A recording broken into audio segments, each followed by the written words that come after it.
La lengua y la literatura constituyen raíces vitales de la formación humana, piezas cardinales para el crecimiento del individuo y de la sociedad. Para nuestro gran cierre concedemos el espacio a la conferencia del insigne director de la carrera de Letras de la Universidad Nacional del Nordeste de la República Argentina, el doctor Aldo Lineras, quien nos honra con la disertación titulada Perspectivas actuales de la didáctica de la lengua y la literatura. Lo recibimos con un fuerte aplauso. El profesor Aldo Fabián Lineras es profesor en Letras por la Universidad Nacional del Nordeste, exdecano de la Facultad de Humanidades de la UNE y exministro de Educación de la provincia del Chaco. Actualmente se desempeña como director del Departamento de Letras de la Facultad de Humanidades de la UNE y como secretario general de posgrado de la Universidad Nacional del Nordeste. Para moderar este espacio convocamos a la doctora Alelia López, quien es egresada de la carrera de Letras en Ciencias de la Educación, magíster en Ciencias de la Educación y doctora en Educación por la Facultad de Filosofía de la UNA. Especialista en gestión y dirección de centros educativos, planificación estratégica educacional y evaluación de la calidad de educación superior. Recibamos también para la moderación a la profesora licenciada Lilian Sánchez,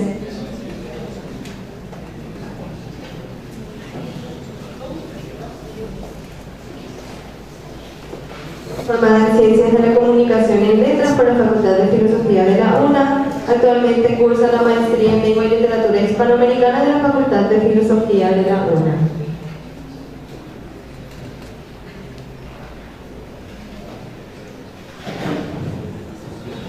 Le damos la más cordial bienvenida, querido director. Lamentablemente tenemos unos tiempitos cortos, pero sé que este tiempo que vamos a compartir va a ser rico en toda esa experiencia que va a compartir con nosotros el doctor en tan interesante tema. Los alumnos del cuarto saben que las perspectivas de la didáctica de la lengua y la literatura es un centro esencial del perfil de egreso de la carrera de Letras. Por ende, compartirá usted con nosotros una información privilegiada. Muchas gracias. Bueno, muy buenas tardes, muy buenas noches ya. Gracias a todos, a todas por quedarse. La ventaja del último es que todo el mundo te apura, entonces parte de tu responsabilidad. La desventaja es que, bueno, que ya están un poco cansados y uno tiene que pasar. Pero tienen la posibilidad de hacer síntesis sobre esto. Yo reitero lo que dijeron todos y todas mis compañeros y compañeras, esto del agradecimiento a cada una de los integrantes del Departamento de Letras, a los estudiantes que nos recibieron también, a cada uno de los esfuerzos que han hecho para que nos sintamos muy bien. Estoy en una posición, miren que 5 minutos de lo poco que me queda, que le voy a dedicar a esto, porque ustedes lo que han visto, la gente que nos acompañó, que vino, con mucho gusto, Gilda, a participar de esta jornada. Nosotros ya recibimos una delegación de la Facultad de Filosofía en Resistencia, donde también estuvo Roberto, Susana, recuerdo, varios integrantes del departamento. Estamos abriendo puertas, esto es lo que estamos haciendo. Miren, de las personas que vinieron, excepto Hugo, que solamente me gana en edad porque soy anterior a él en la facultad, pero Hugo y yo somos dos dinosaurios dentro del departamento, somos los más grandes. Efectivamente, es así, pero somos los más grandes, los más antiguos. Y cada uno de los que ha pasado, no sé si viene algún varón, pero todos han sido nuestros estudiantes.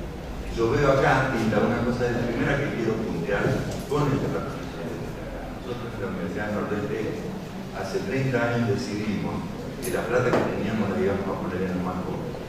Entonces, si bien es cierto que muchos han hecho, por supuesto, el esfuerzo intelectual individual, buena parte de eso son producto de una institución institucional que ocupó los recursos públicos para que tengan sus maestrías con programas que han sido de la universidad, que han sido nacionales, cuando la nación en su momento decidió poner dinero ahí. Eso es una de las cosas que hay que trabajar. Hoy decía, no recuerdo el nombre de Martín, ¿cómo? Ana.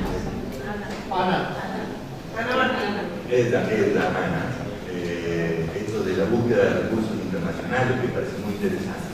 Bueno, hay que combinar lo que uno tiene con lo que pueda dar. Pero el esfuerzo está abierto y a mí me complace ver Silvia, que estuvo ayer, Maya, que estuvo ayer, la propia Natalia, que es un poquito más. Todos han sido nuestros estudiantes antes y ahora verlos en esta comisión, la verdad que ahora voy avanzando más rápido. Miren, salvando las instancias del tipo de formación, de la carrera que está pensada como licenciatura, acá, profesorado de 4 o 5 años, bueno, ahí hay que plantear algunas de las cuestiones de qué mueve a las y los estudiantes a estudiar esta carrera.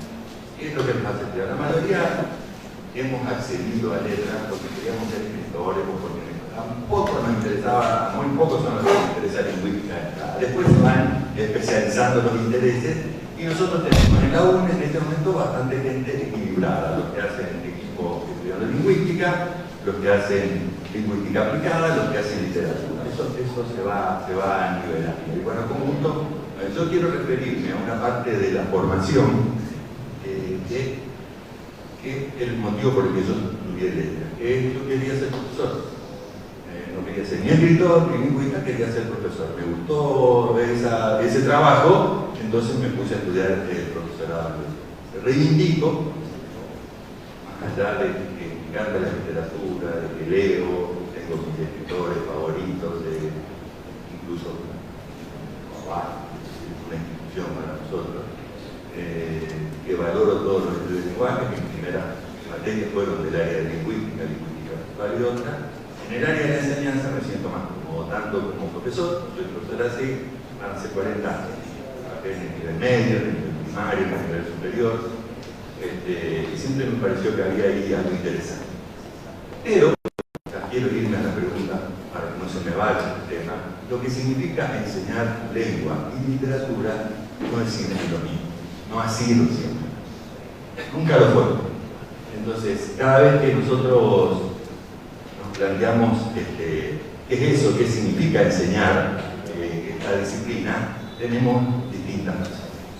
Una de las que Hilda tal vez me arriesgo a decir, o Hugo o yo, no sé si hay alguien más de nuestra edad, nos tocó en el colegio, nosotros nos enseñaban a hablar y a escribir correctamente, pero a nosotros, porque esta era la misión.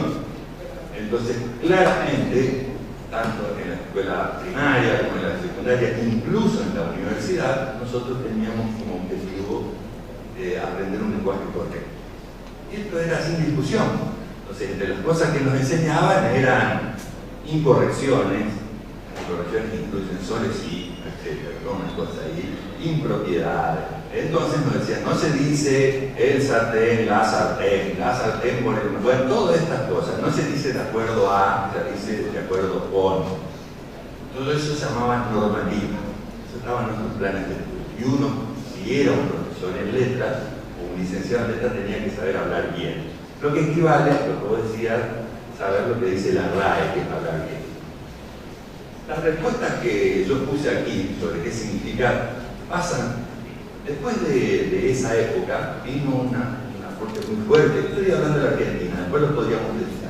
Paraguay es, a mi juicio, que yo voy a dar varias opiniones absolutas. Paraguay es la enseñanza del lenguaje diamante.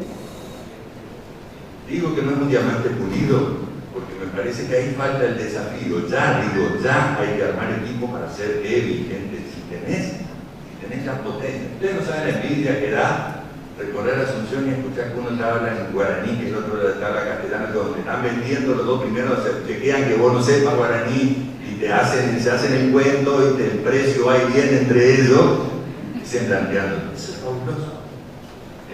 Con Roberto hablábamos, a mí me produce mucha envidia porque mi abuela, nosotros los chaqueños somos o venidos de Corrientes o venidos más lejos de Paraguay. Abuelos paraguayos, padres paraguayos o correntinos, que por ahí entraba. Y el guaraní estuvo vedado mucho tiempo y ahora aparece muy reivindicado, como la idea de que podemos recuperar eso. En el Chaco nosotros tenemos 3 grandes comunidades indígenas que mantienen su lenguaje y son lengua oficial. No lo es el guaraní en el Chaco, sí, porque el Chaco, además del castellano, del español, nosotros tenemos el lenguaje com, toba, como te decía en un momento, com, la U, la O y la N, así se escribe, com, los huichí, y los que decían majacos también los nombraban respectivamente, como dice Fabricio, los mongoyos. Es su propia lengua y tiene una base muy fuerte. Entonces, ahí hay una cuestión interesante. En la década de los 70, en Argentina, además de la corrección, apareció el estructuralismo como una luz, y entonces todos empezamos a aprender sujetos, predicados, los verbos, las clases, todo lo que hacen es decirte cómo funciona el lenguaje. En los 60, los 70 y ya en los 80, en el mundo se empezó a investigar que, miren, a veces lo que yo digo no es lo que quiero decir, el lenguaje no parece tan simple, no es simplemente comunicación, sino que esconde cosas, a veces no coincide lo que digo con lo que quiero decir. Hay todo un desarrollo ahí, que fue estudiado por la pragmática, la lingüística del discurso. No es lo mismo decir este salón es rectangular, porque ahí tenemos que estar de acuerdo todos, no hay mucha discusión, gente. Si dos lados son iguales y otros dos son iguales, esto es un rectángulo. Yo puedo decir que es blanco, y ahí habría alguno que me diga, no está tan blanco, eso podría ser color tiza, ahí habría otra discusión. Ahora, decir este salón es rectangular, amplio, cómodo y confortable, ella puede generar algún grado de dificultad, porque ahí hay, porque los estudios del lenguaje dicen subjetividad. Aparece el sujeto en el lenguaje que empieza a poner en el objeto características que pueden no pueden ser compartidas, ¿entiendes? Entonces aprendimos que cuando uno habla, cuando uno lee, aparecen marcas en el discurso que son subjetividades. Cuando iba yo a la escuela y todos íbamos a pedir a ir al baño, ustedes saben, para ir al baño hay que decir, señorita, quiero ir al baño. Muchas de nuestras escuelas, los niños, con el tiempo, la cultura dice, una compañera que es maestra, entonces sabemos, los niños dicen, me voy a mear. ¿Puedo irme a mear? Empezamos también, gracias a estos estudios del lenguaje, a saber que el lenguaje no es una cosa uniforme, que esto que Hugo decía, la lengua estándar encierra otras formas y que muchas poblaciones tienen formas de se visibilizaron. Y apareció una gran discusión sobre cuál es la función de enseñar lengua. Si enseñar lo correcto o lo adecuado. Entonces, desde que yo llegué acá he escuchado, comparto, aplaudo y los insto a pensar a mis colegas decir buenas tardes a todos y a todas. La Real Academia dice que eso es incorrecto. Dice que ahí hay una innecesaria redundancia. Es decir, todos incluye a todos y a cada uno. Yo he tenido alumnos, muy pocos por ser. En 39 años forman muchos estudiantes, muchísimos. Y he tenido muy pocos que me ponen, qué vergüenza me da que mi profesor ponga. Yo saben cómo arreglo eso, pongo todos y la X, todos. Entonces incluyo todos, y si hay un todes también le incluyo. Y me la aguanto. Que me digan, mirá, este es el que me enseñó con el todo. Porque eso es duro, ¿entendés? Ahora, ¿cuál fue el señalamiento? Algunos piensan que es porque soy kirchnerista. Porque en la Argentina la que generó esa resistencia fue Cristina. Cristina era la que empezó a decir buenas tardes a todos y a reclamar que no se diga presidente por ella, sino que se diga presidente. Fíjense hasta qué punto tensiona la norma que presidenta es un uso correcto. Que presidenta está escrito en la Real Academia y aceptado por la Real Academia hace 150 años. Pero el revuelo que generó, porque ya la Constitución dice el presidente, no la presidenta. No se puede hacer vicepresidenta, aunque sea correcto por la Real Academia. Y acá está la respuesta a lo que planteaba, que puede ser uno de los temas para plantear el estudio que se hagan compañeros. Son posiciones, decisiones que tenés que tomar. Yo creo que es más relevante visibilizar a las mujeres en los grupos que respetar esa regla de la Real Academia. Yo la conozco y yo sé que eso está incorrectamente planteado, pero elijo con conscientemente utilizar la forma informal, aún siendo profesor entero. Porque creo que esa norma no es natural, es una norma social. Esa norma, por lo tanto, tiene que ser discutida y pensada. Lo que son los españoles, yo quiero decir, esto que ustedes quieren investigar y tal vez cuando los entrevistes a Hugo, hay que recuperar un documento de 1991, los ciertos ni existían en Argentina. En 1991 la UNESCO, busquen el documento, recomendó, se llama para un uso no sexista del lenguaje, recomendó que donde hay niños y niñas se los identifique al hablar. Entonces, en lugar de decir buenas tardes niños, la UNESCO dice digan buenas tardes niños y niñas. ¿Por qué razón? Porque podemos discutir si el niño es neutro, la incluye ambos, pero nosotros tenemos un problema, gente, que por supuesto no lo vamos a zanjar acá. Tenemos un problema donde en 62 universidades nacionales aún seguimos teniendo 50 rectores. Y en el sistema argentino el 86% en las humanidades, es mujer. Pero en el sistema argentino más del 60% es mujer. Los egresados, más del 60% son mujeres. Pero en los cargos de profesores titulares y en los cargos de rector son hombres. Y eso es algo que hay que revisar, discutir, pensar. Y de esto estamos hablando, eso es lo que te enseña el lenguaje. El lenguaje no es una herramienta, es un hecho social. Y por lo tanto refleja lo que decía Ollanta, me encantó lo que dijo. Porque las palabras reflejan lo que somos, y como decía, estos procesos de subjetivación tienen muchas cosas abiertas. Voy rapidísimo para terminar esta conversación. Cuando yo les propuse las dimensiones de didáctica, Roberto, en honor a vos, pensé esto. Nosotros venimos de un campo que se llama didáctica general, pero en lengua y literatura ya nos diferenciamos. Nosotros tenemos un campo epistemológico, un área, algo específico que se llama didáctica especial, didáctica específica, didáctica de la lengua y la literatura, que tiene un desarrollo teórico muy importante, que tiene modos y formas de pensar la enseñanza desde siempre, reconociendo el legado de ese otro marco que es la didáctica general. Entonces, en los planes de estudio, por lo menos en los nuestros, aparece una didáctica general, que es la que te enseña lo general sobre el currículum, sobre la enseñanza, y después nosotros vamos a la didáctica especial. En esa didáctica especial, en ese cuadro que me hizo el ChatGPT, que están ustedes ahí, me juntó 3 o 4 y los empecé con eso. Van a ver ahí en el número 2, nosotros, nuestra disciplina se basa, esto que llamamos didáctica de lengua y el campo de cuestión, se basa primero en saberes disciplinares. Entre acá las que le gusta la literatura y estudia literaturas, paraguaya, argentina, hispanoamericana, española, inglesa, estudia teoría literaria, todo lo que hace el componente del mundo literario, estudia lingüística, el sistema, estudia las producciones, estudia el uso, estudia la pragmática, las semióticas, en fin, los estudios sobre lectura y escritura, eso es nuestro campo disciplinar. Pero esto entra siempre en relación con la enseñanza, con los modos de pensar el aprendizaje. Tengo una especial ahí porque este es uno de los desafíos. ¿A quién le estamos enseñando hoy? ¿Qué clase de sujeto de que está constituyendo hoy?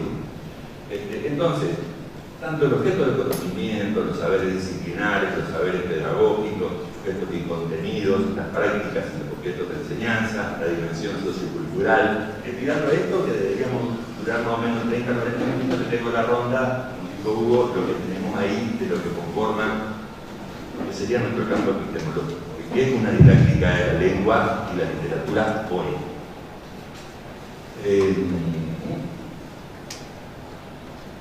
Este esquema pertenece a una autora, el XXX, me di cuenta después que mandé el que no puse, es un trabajo que se llama Enseñanza de la Lengua, creo que de 2005 ese XX, yo me tendría que haber fijado en la bibliografía y puesto el año de edición. Resume un poco lo que en este momento predomina en algunas aulas de enseñanza. Acuérdense que en Argentina, para poder enseñar en la escuela secundaria, hace falta el título de profesor, no podés trabajar como licenciado. ¿Entienden? Nosotros por eso tenemos, históricamente, por lo menos hasta que yo me recibí en mi plan de estudio, el 99% se recibía de profesor, no de licenciado, ¿no? Porque no era un título que mereciera la pena. con la llegada de políticas que beneficiaron la investigación, que la gente empezó a ver que podía ser licenciado para trabajar en CONICET, para trabajar en la universidad como investigador, empezamos a tener mayor matrícula y mayor egreso, porque además cambiamos el plan de estudio en la licenciatura. Si no, lo que nosotros tenemos son profesores. Pero además competimos con el resto del sistema provincial porque en el Chaco, y lo mismo sucede en Corrientes, además de nosotros como formadores, hay como 10 institutos superiores. De modo que tenemos muchísimos profesores de lengua y literatura, lo mismo que historia y otros. Ahí hay un problema, muchos egresados y van saturando la facultad. Esos egresados en lengua y literatura, la mayoría en la escuela les enseñan más o menos este marco teórico, que es el enfoque comunicacional para enseñanza de lengua con tres, una teoría del aprendizaje, generalmente constructivista y ahora en un debate muy fuerte en lo que es la alfabetización inicial, muy interesante debate, una teoría de la lectura y la escritura como proceso, proyecto, por todo el tiempo voy a pasar rápido, pero lo voy a volver a mencionar, y una teoría del lenguaje como textualidad. Ya lo que se enseña no es el estructuralismo de la palabra, de la oración, nosotros hablamos por Hugo de la fonética, eso lo hacemos en la facultad, en la escuela secundaria ya es la teoría del lenguaje como textualidad.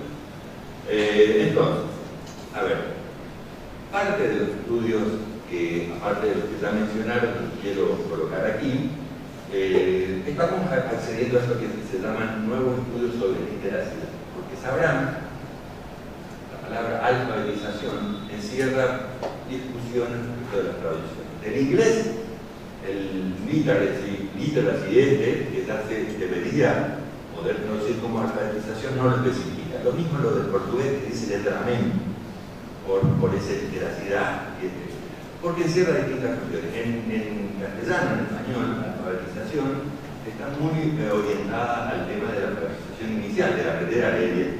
Sin embargo, lo uso. Digo, acá hay alguna cosa interesante. Yo lo voy a poner ahí. Tuve la posibilidad de sumarme al proyecto que dirige el doctor Hugo, y tengo una parte de lectura y escritura, donde además de ese interaccionismo, estoy tratando de congeniar marcos teóricos que hablan de las nuevas alfabetizaciones, de estas prácticas de literacidad,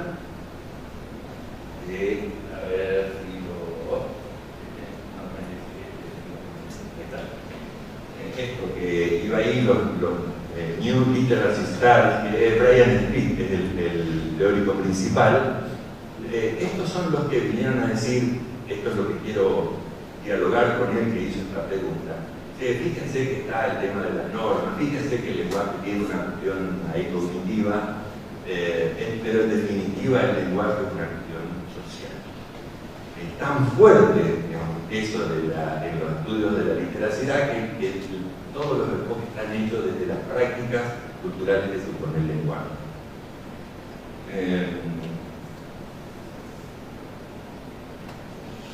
A ver, lo voy a completar. Ahí, te lo paso acá. Muy a la pasada, esto de estamos en didáctica de la lengua pensando en estudios de literacidad más que en lo de alfabetización, porque además del lenguaje, la literacidad supone el código escrito, que es el lenguaje, los géneros en los que esto se manifiesta, los roles de autor y de lector, y esto es lo que también quiero detener a pensar en esta situación. Miren, cuando hablamos de comprensión lectora, cuando hablamos de enseñanza del lenguaje, ya no solo hablamos de esto, sino de cuáles son las consecuencias sociales. ¿Qué quiere decir? Algo rapidito. En Argentina tuvimos una campaña política donde uno de los candidatos apareció con una motosierra. Y le metíamos motosierra a todo, y con un bate que pegaba a una maqueta del Banco Central. Y si alguien le hablaba, ¿por qué no? ¿Te puede gustar esa estética? Alguno le hablaba, le decía, callate, mongólico. O una chica, no sé qué, callate, bruta. Y después estas cosas estaban escritas por él mismo. Cada vez que presentaba un texto, no solamente eran barbaridades de este tipo, sino además que había uno que aparecía que decía, me está copiando. Pasó todo el proceso. En Argentina tenemos una situación elegida por el pueblo, democrática, que algunos dicen, ¿por qué está pasando? Porque ya pasó y te avisó que iba a hacer. Entonces, a ver, ¿cuál es el problema? un problema de comprensión. Es tan complicado el hecho comunicativo hoy que si lees algo y vos decís lo comprendo, hay que tener también dimensión de si estás interpretando. Entonces, cuando alguien dice algo, ¿quién dice eso? Si es un medio, ¿quién es el dueño del medio que lo está diciendo? Eso es necesario enseñar, estoy enseñándole. Ya no basta con enseñar. Miren, este es un texto que el título es Bombero y habla sobre el Caraí que sale y que se... Bueno, pero contextualizar, eso es una leyenda guaraní, ¿me entendés? Hay gente, a mí una maestra me preguntó, yo di ese texto para enseñar cohesión textual. Entonces, lo vierte, o sea, lo referencia y hacía una rayita para que enseñaran el bombero. Entonces, no me dijo, pero profesor, ¿existe el bombero? Así tipo, vamos a hablar algo en serio, ¿qué está enseñando ahí de sustantivo? Realmente primero después me descolocó. Pero después yo entendí que en realidad estaba haciendo la pregunta que primero que hay que darle sentido a lo que estamos leyendo. Lo que yo hice fue elegir el texto que elige cualquier maestro de lengua y vos le das el predicado, el núcleo, los conectores. En realidad la gente y el alumno está esperando algo de contenido, algo para pensar. Pensar la enseñanza de la lengua hoy sin incluir los componentes que tiene toda esta complejidad, siglo XXI, me parece que es recortarle al objeto. A ver, voy a ir más rápido. Bueno, voy a pasar todo, pero miren, acá en este quiero que te fijes a ver si podemos poner a este sujeto. Ahí estoy pasando a los pavos, Todo eso no voy a poner. Hacele clic, por favor, ahí está, ¿no? Al vínculo. ¿Viste? A donde está el viejo ese de los Simpsons, arriba en el dibujo. Fíjate, vos ¿no te sale para hacerle? Te va a abrir YouTube y después volvimos a la presentación. ¿Vos estás conectado en esa máquina o no? Sí. ¿Quién es más? A veces sale, si no lo pasamos a este. ¿A quién estamos enseñando? Esto es todo un tema. Y hay muchas cosas para mirar. Veo, a ver, si se escucha algo lo que dice. Ahí está.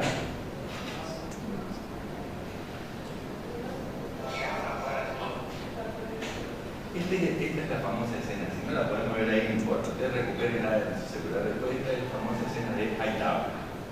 Entonces dice, para el que habla alto, hay tabla. Para el que me mira la sandalia, hay tabla. Para el que no me mira la sandalia, hay tabla.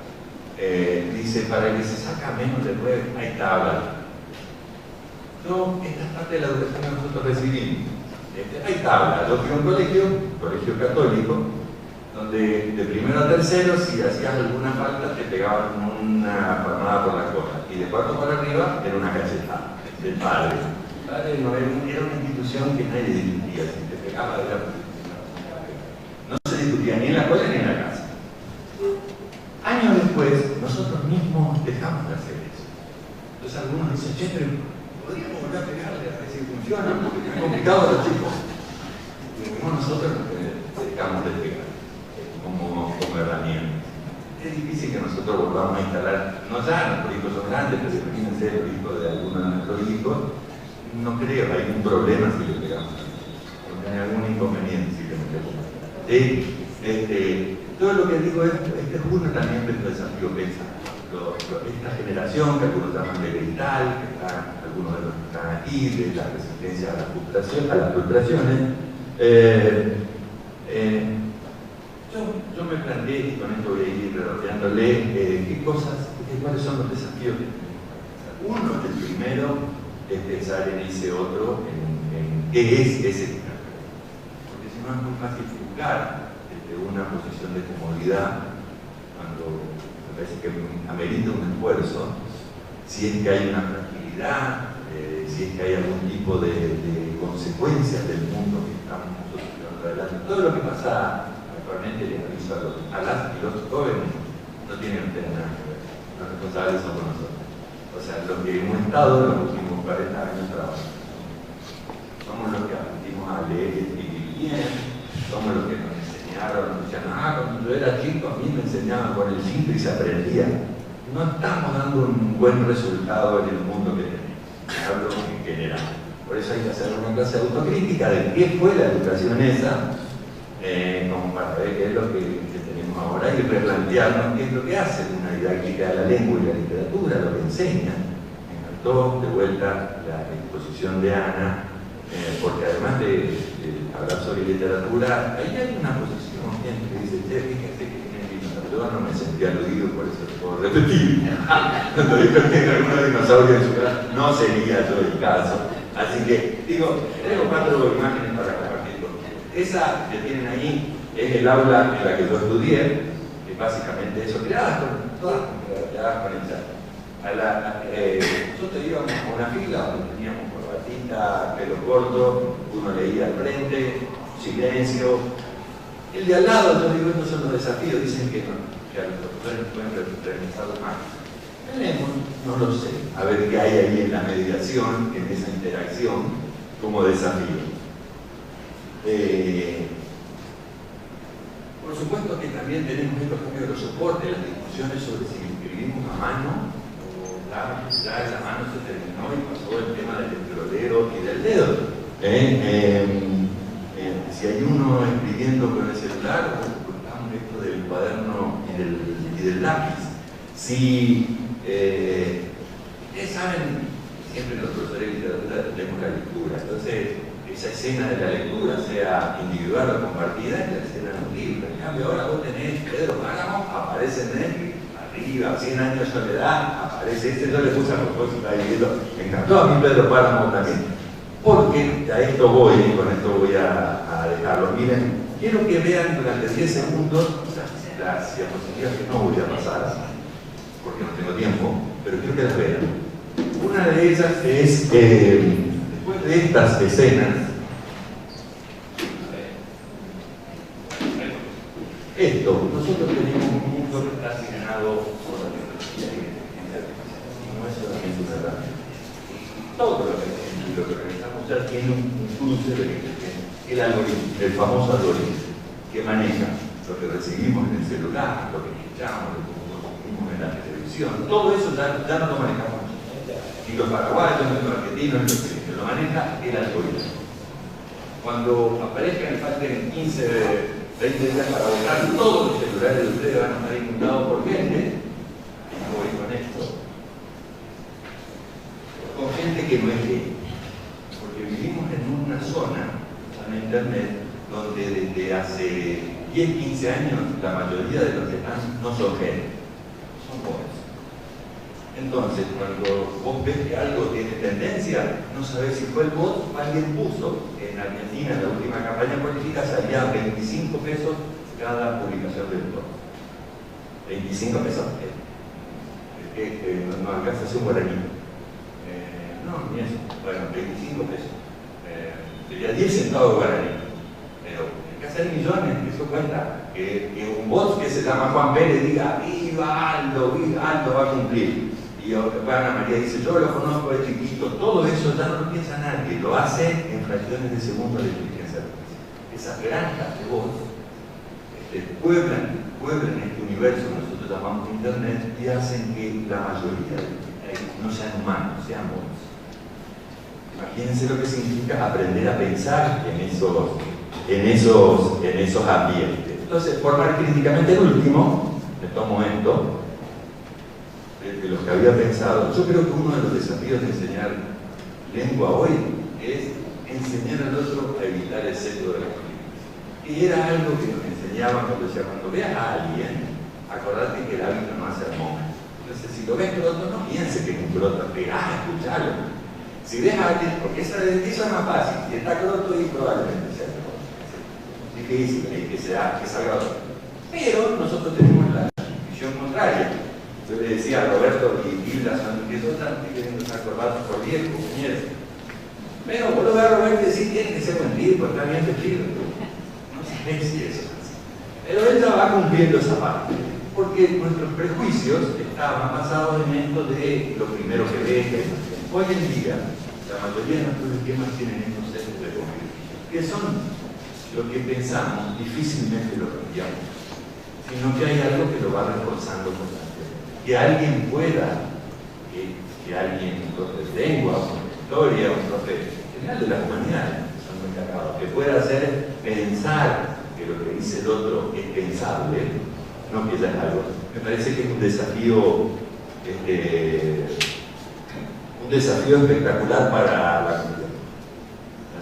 En el proyecto de investigación yo estoy queriendo ahí enfocar la cuestión de la lectura y la escritura, queremos que lo pueda con los estudiantes de letras para ir viendo esto de las alfabetizaciones que tenemos, de cómo los modos de leer y de escribir asignados por no solamente la presencia de la universidad, sino por la sociedad que tenemos. Bueno, gente, solamente esto, agradecer el trabajo. Yo pienso, no sé si lo dijo María Prat, pero alguien, lo escuché de alguien acá, nosotros tenemos más coincidencia con un paraguayo que con un chileno, estoy seguro. Por historia, por lo que sea. Hoy cuando hablaba de la guerra del Paraguay también tenemos esto, a pesar de que no nos quieren paraguayos porque ganamos el fútbol y nos dicen esas cosas, nosotros nos alegramos con la victoria de Paraguay sobre Alemania y queríamos que Paraguay siga adelante. Yo quiero decir, tienen que hacer un trabajo ustedes para que dejen de decirnos Curepín, que nos duele, que nos digan Curepín, que nos digan más Curepín. Y aparte, porque creo que hay escuchen, hay regionalmente, hay, como decía Hugo, un trabajo con la Universidad de Misiones, con la Universidad de Formosa, la Universidad de Asunción, bueno, incluir. Nosotros tenemos grandes expectativas de lo que podamos hacer, no solamente con letras, también con otras unidades en el futuro, en lo que es docencia. Yo me propuse participar, porque además compartí este viaje con una misión que hice al rectorado de la Universidad de Asunción en el área de posgrado, porque tenía una firme intención de seguir trabajando en lo que hace a la. Y especialmente no se tienen que enojar los que son sobre 40. No se tienen que enojar como nosotros aprendimos a no enojar. El esfuerzo grande de una institución se hace a 10 años, no se hace. Entonces, a 10 años hay que proponerse que los más jóvenes tengan ese equipo de formación fuerte, exigente, que formen parte del equipo de investigación. Uno lo ve dentro de 10 años, uno lo ve, que si la cultura se va reciclando. Ahí hay un esfuerzo, por eso creo que es fundacional el encuentro que tengamos. Y sí, esto tiene que ver con otras. Están invitados, porque los invitaron nuestros estudiantes al ENEL, que es un encuentro de estudiantes que se hace de letras, donde los profesores no participamos, no leemos los trabajos, no los evaluamos, no los criticamos. Son solo estudiantes de la facultad, totalmente. ¿Saben cómo nos hicieron participar? Nos invitaron a hacer una rifa. Esa es la colaboración que hicimos con el encuentro para financiarlo. Y me parece bien, están invitados, sí, nosotros nos encargamos de ver si pueden conseguir alojamiento, de ver si conseguimos algún recurso para todos los que pueden. Así que, bueno, ojalá que podamos seguir trabajando, lo de prometería, lo de especialización, en enseñanza de la lengua, en esto de la diplomatura de adquisición de español como lengua extranjera, también está bueno y ya lo van a empezar a tratar los equipos. Todo es horizontal. Bueno, muchas gracias.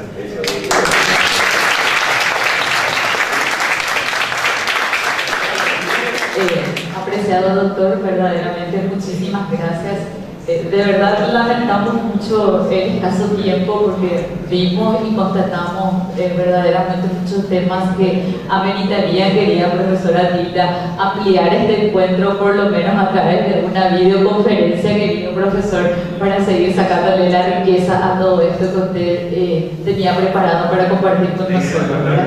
Sí, y sobre todo muy rico y muy interesante porque esos desafíos que usted planteaba allí, el tema de cómo trabajar la toma de conciencia desde la construcción de la inteligencia artificial, son verdaderos y grandes desafíos que como profesores de lengua son cuestiones que nos interpelan, ¿verdad? Y bueno, por otro lado también decirles que nosotros sí nos comprometemos a no decirles más a ustedes Curepí, pero ustedes no nos digan más paraguas tampoco, ¿verdad?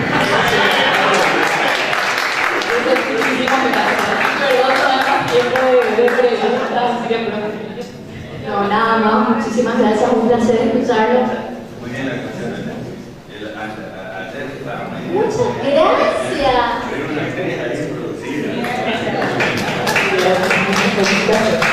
Bueno, muchísimas gracias.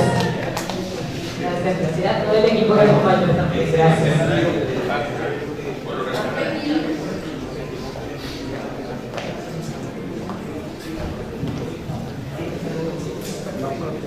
Manifestamos nuestro más sincero y profundo agradecimiento al profesor Dr. Aldo Fabián Linera. Le invitamos a acercarse para recibir un certificado otorgado por la coordinadora de la carrera.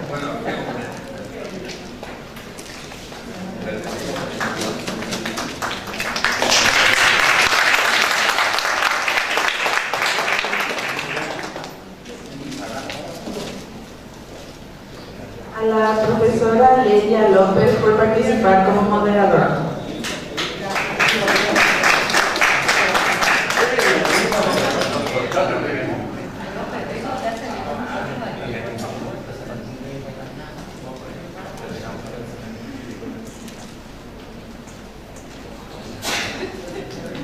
Y a la profesora Lilia Sánchez por su participación como moderadora también.